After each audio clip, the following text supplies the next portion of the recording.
this is Catherine. This is Taking Tea with Catherine. This is Victorian London Fog by Harney and Sons, which I love, and mainly I was drinking it because I just felt like drinking it, but I also, I thought Victoria, one of the magazines I'm going to talk about today, thought it tied in a little bit. This has nothing to do with anything. I just love this. It's a mug I picked up recently when I was looking for something else, and I don't know. It's so cozy and comforting. It's got all kinds of kitty cats on it because, in case you didn't know I was a cat person, now you see visible proof. When you get to the bottom, it says something like "the cat likes me best" or something like that, which I don't know who the message is supposed to be for or from. But anyway, I thought I'd do a little thing. Just gonna call it Weekly Reader, not because I plan to do this weekly, although I wouldn't mind doing so, but because it reminded me of being in school many years ago. I mean, like, many years ago. I remember reading about Chernobyl, as, you know, when it was just happening, in this little periodical we got in school called The Weekly Reader. Anyone who went to school in the United States, maybe elsewhere, I don't know, in the 80s and probably afterwards, maybe even now. I didn't think to look into it, but it doesn't matter. Was treated to, I don't know, a little newspaper / magazine where they would just go into little current events, you know, and usually that's where they'd have the book order form, I think, inside as well. So it was like a double exciting moment. It wasn't incredibly exciting that I was getting this. I just loved every kind of reading material except for math books, but it's not math's fault. Anyway, so I always liked looking at magazines and newspapers too, but I liked magazines better because usually, you know, you didn't get that newsprint on you. And I've never stopped being a magazine reader, even in my quote-unquote dark ages in my early 20s, late 90s. Stop doing math, okay? I used to go to bookshops and magazine stands and buy magazines whenever I could and subscribe whenever I could. And just a little footnote, I never stopped reading books altogether, but it was just a slower time period for me. It was, you know, it was like a slump, but not 100%. Anyway, but yeah, magazines always were appealing to me, and they're not always cheap, you know, or affordable. So I can't subscribe to every magazine. I can't buy every magazine I ever wanted. The one thing I did do, which was a bit of a freeload, I don't know if I encourage it or not, especially not nowadays with germs and stuff, but we used to go to Barnes & Noble. When I say we, whoever I was with, friends, people,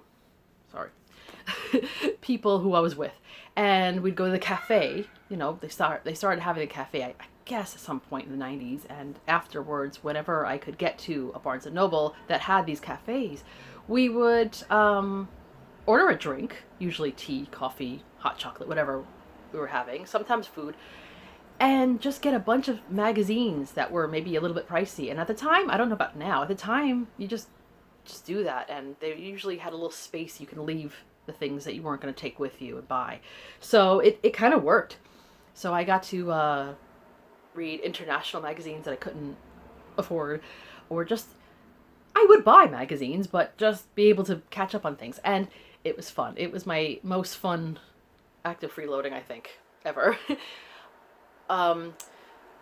But as time went on and I had more and more access to the internet, I would read articles online when I could, from, like, you know, straight from Facebook or whatever, instead of subscribing to every magazine and newspaper, which made sense. I kind of missed the New York Times, the Sunday New York Times. I suppose it's still in existence. I just never go out and get it. Of course, that I didn't miss, because when my dad was around, he would sometimes send me out in the morning when I was not ready to get up in the morning to go around the corner and pick up the newspaper. And yeah, so not my favorite thing. But then I would say, well, look, then I have dibs on the book reviews or whatever else I wanted to read, you know? But mainly magazines is what excited me. And of course I went through a phase where I was very much into fashion magazines. Now, sometimes I like them, but they're not my favorite. But anyway, so once internet came along, yeah, I could read online. I could even subscribe to magazines online. And there are a couple of magazines that I continue to read regularly, digitally, and it's fine.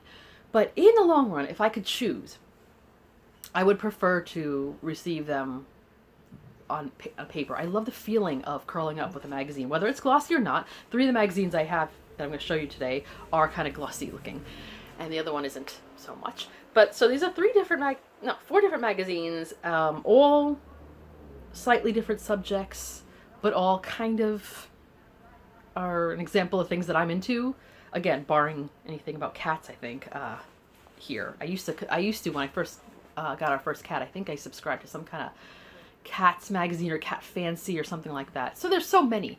So I thought, like I said, I called this Weekly Reader. I really doubt I'm going to make a weekly commentary on magazines, but I just like the name. But I'm considering maybe talking more about the magazines I've been reading lately. I might just sometimes include that in Friday Reads. But today, let's just focus on the 4 that I've been looking at recently. This is not the only ones I've been looking at. There's a few others that I've received recently that I just haven't looked into as thoroughly. So let's begin. The first one will come as no surprise to anybody. This is Tea Time. This is I think the first one I got since I started to subscribe again. I was able to get it because I've had, I think, Kindle Unlimited for a while, and I'm probably just going to have to cancel it because I rarely read on my Kindle or on my other tablet that's ancient, and I really need a new one. But when I did find, I think I was able to get to look at it, Tea Time, on Kindle, and it was okay. I don't know. I don't feel as enamored of it on just scrolling through, or whatever you call it. Is it scrolling when you do it this way? I don't know. I'm not even left-handed. But I thought I'd try this out because it was a very reasonable price for a subscription, and I like to encourage anything tea-related when I can. And I thought this was kind of cool because it even has one of the teas that I intend to buy soon. Spoiler alert for a future haul. But this Edith Wharton, right? Yes, Edith Wharton's black tea blend. I wanted to have it in time for May because I thought I might read some Edith Wharton in May, but we'll see. I might be Edith thwarting my ability to get more tea right now. Oh, that's so corny. Stop me. I like this magazine. My favorite used to be the one called Tea, a Magazine. I showed it to you guys in a much earlier post. If I could find it, I'll link it. I probably won't find it. I'm probably too lazy to do so, but whatever, right? But it was more about tea and not so recipe heavy. It might have had recipes, but I don't recall too many. And this one is a little bit about tea and other subjects, but a lot about recipes. And I'm not against recipes, but I think because I still haven't gotten my oven quite back yet, and I can't do any baking, it's just another reminder. But it did have a good resource in here about edible flowers. I've been looking, sounds like a weird thing, but I've been looking for a good online resource to buy edible flowers, and surprisingly not that easy to find. And some people say, why don't you just go and buy this and this and that? Because not everything is edible that you could buy at a florist or whatever. So, and I don't grow anything because I do not have space to grow anything in my home. But, so yeah, there are a lot of recipes that I probably won't be able to use anytime soon. But they do have, well, they have a recipe for honey lavender scones, which I would love to try. And they have a recipe, I don't see this very often, even, when I'm looking. They have one for a gender reveal party, which I don't want to talk about my opinion about that. But I was always of the opinion that if you're going to have a gender reveal party for your child-to-be, don't go crazy. There's a lot of horrible news articles about things that people are doing that are killing people, literally killing people. And this is probably, unless you have certain health issues, the least dangerous way of doing a gender reveal. And it is the cake that you open you cut the cake and the color inside represents the gender. I mean, if you're gonna go by something, right? So, but anyway, they have a recipe here for Battenberg cake, which I've liked when I've tried it. It's kind of a, not like knock your socks off in my opinion, but still pretty good. The first time I ever heard of it, I think, was I watched the film of Cold Comfort Farm. Cold Comfort Farm, right? That's what it's called. Yeah. I plan to read the book eventually. So I don't know if this is in the book, but there's a part where the main character, Flora Post, I think, visits her slightly older friend who's very sophisticated in London, played by Joanna Lumley, who I love.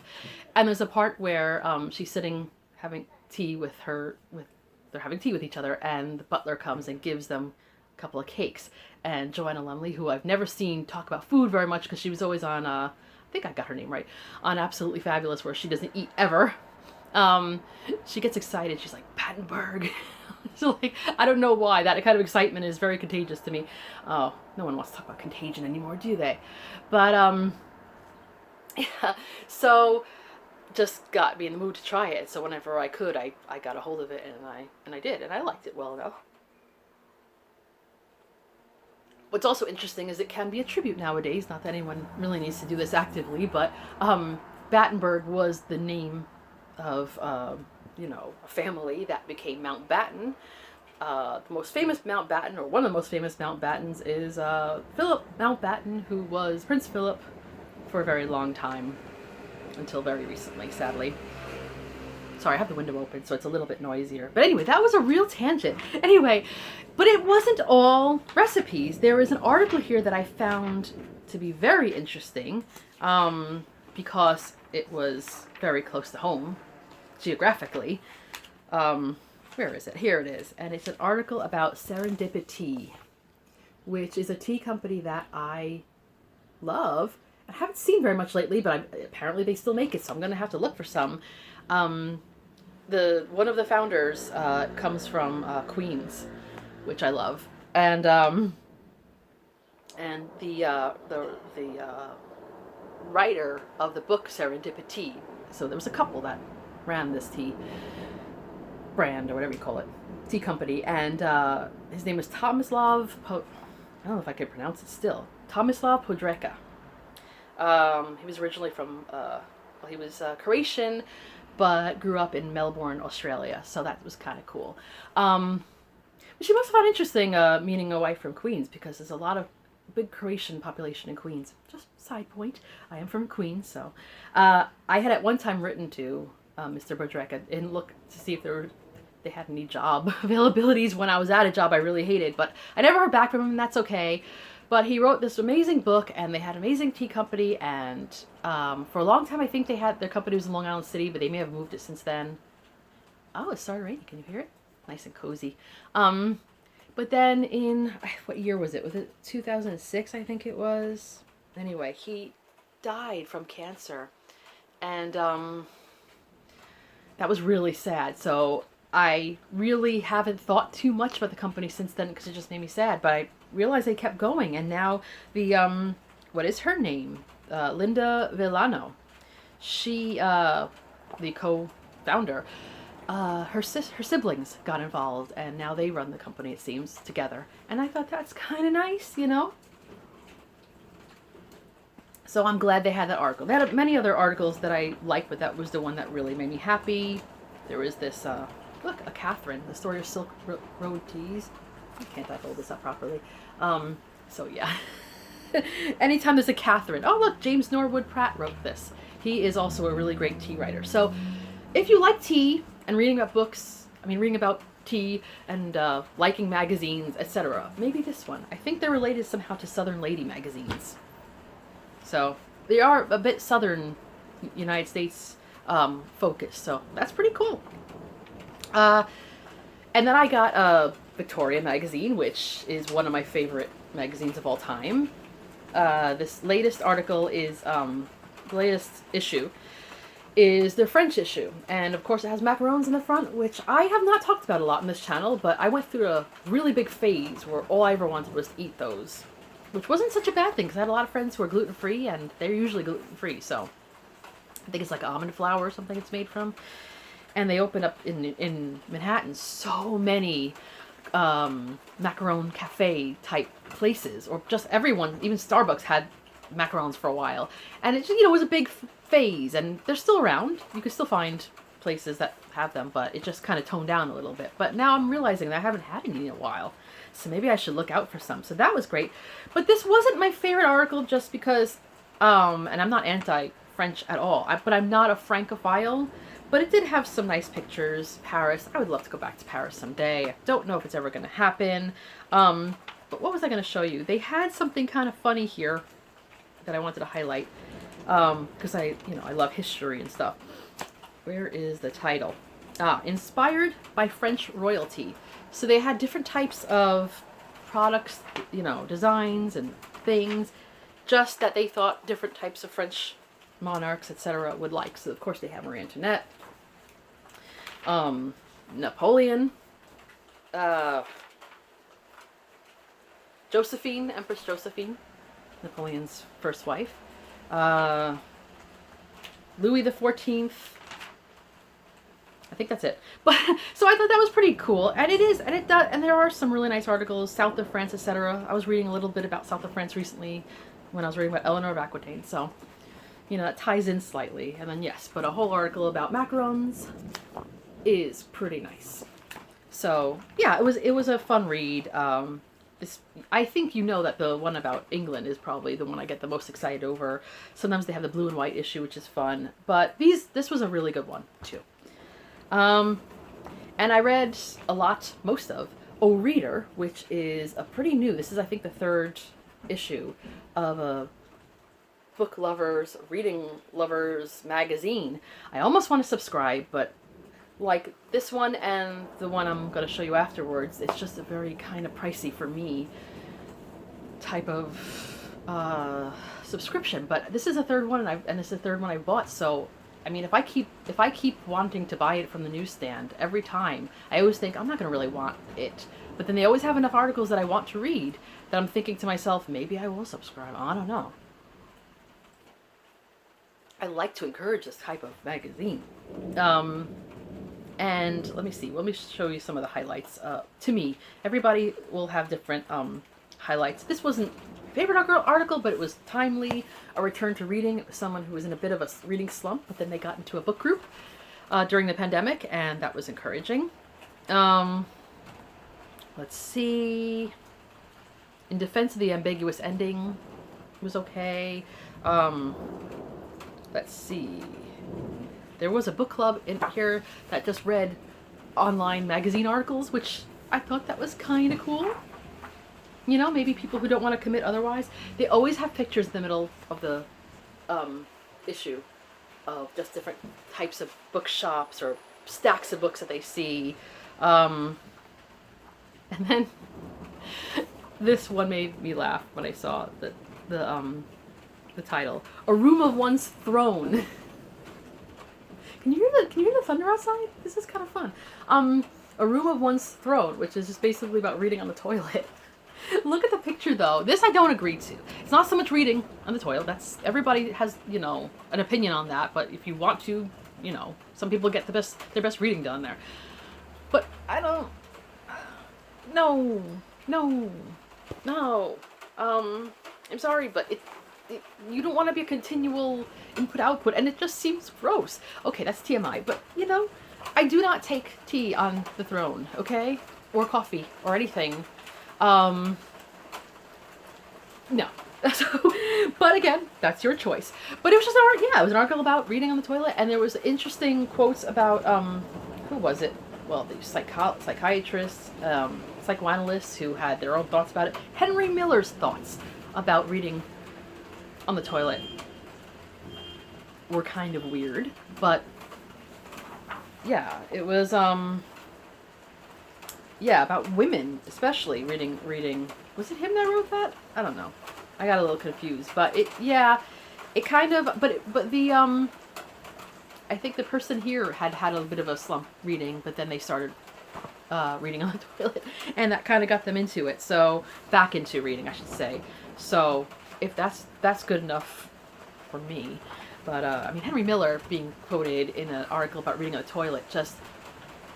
The first time I remember hearing Henry Miller myself was, I think, from Seinfeld, where he lost a copy of Tropic of Cancer. That's Henry Miller, right? Oh, goodness. Anyway, I'm really rambling today. But that's okay. This is what magazines are like to me. Just ramble over subjects. But anyway, he lost it, and a library detective, a library cop, comes after him years later. So I thought, another subject that is talked about on Seinfeld is reading on the toilet. There is someone who takes a book from in the bookshop that was for sale in the bookshop and brought it with him. Costanza brought it with him into the bookshop bathroom to read. And there's all kinds of things that ensue. So I think George Costanza would have a lot to say about that. And then there's an article called, there was one about reading on trains, which, it was just like commuter trains and also beautiful traveling. And look at that. Oh, I really want to take a train trip again, like not a subway trip. I do that anyway, but, and then there was an article about, muddling through Middlemarch, about people reading Middlemarch together who really don't really like it, which is a shame because I really liked that book. But you never know; everybody has a different opinion. And then the last picture, "Do Not Disturb," which I thought was beautiful, but I can't take beautiful things out like this. I can have picnics in a park, but that's about it. With a book and like maybe a cup of tea, but probably iced tea because it gets messy, But that is the dream. If you guys, if I'm ever at someone's place and you have a nice backyard where you can have a pretty table and have pretty tea out there with some cakes or whatever, let's make it happen. You know what I mean? Anyway, last but not least, I showed this already on this channel. Wow, it's really coming down. BBC History Revealed. So I'm not going to get into this too much. There's just too much to talk about in this article, in this magazine. So my thing is really that I want to subscribe to this so bad, but it's like £70 for an American to subscribe to this for 13 issues, which is cheaper than I think, maybe, than buying it each time from the newsstand. But I think I'm just gonna not constantly buy it from the newsstand, just occasionally pick it up for fun, and that's just the way I'm gonna do it. But I thought they have a really good they have book reviews in the back. Well, bookish blurbs, not really whole reviews, but they have every kind of history, mostly English history, British history, but they talk about the Cuban Missile Crisis in here. They talk about Michelangelo.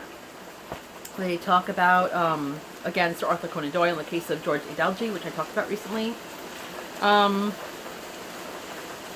gotta close that window. Can you hear this rain? This is so amazing. Okay. So, I'm not going to get into it too much because I talked about this already, but historic kitchens manager at historic royal palaces. That's very Lucy Worsley, isn't it? Anyway, so all of these magazines I am very enthusiastic about, so it was all a good time. So, that's all for now. I might do this again one day, blathering on about magazines. Why not? Let me know if you guys read magazines, which ones you particularly like. If you know of a good history magazine that is affordable for people in the United States to subscribe to, that is comparable to something like this, please let me know. I'm very happy to talk about that as well. I am a subscriber. And if you'd like to subscribe to this channel, please do. I don't usually try to pump myself up, but I'm getting really close to 1,000, and I'm already getting ads, even though I'm not at 1,000 yet. But so I'd like to make it worthwhile.